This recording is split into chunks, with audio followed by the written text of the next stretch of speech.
My house was flooded back in 2016, and I've had family members and neighbors and colleagues and friends that have flooded.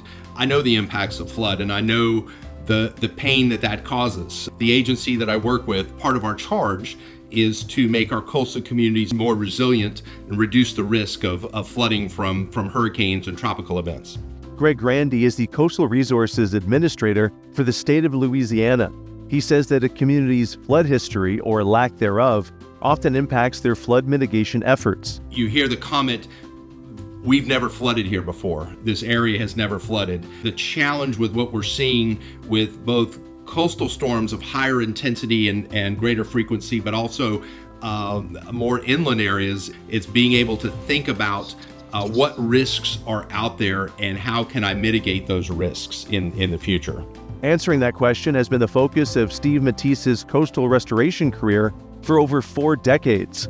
The funding source is always going to be an issue, especially if you're wanting to plan ahead and protect your community, whether that would be building a levee or building a flood wall or building a bigger pump station or elevating homes or whatever. It always comes down to money. To do this for small communities, you need the help of the federal government to do that, because communities, you just don't have the tax base to do it all on your own.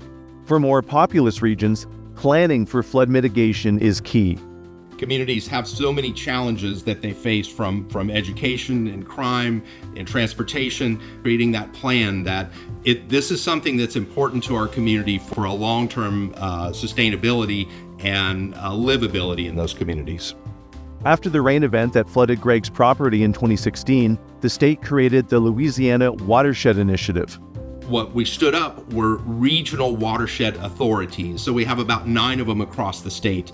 And the boundaries of those authorities are based on the hydrologic boundaries. The entire watershed was collaborating, and they're also sharing resources in that way, sharing expertise, sharing modeling, but also sharing potential solutions.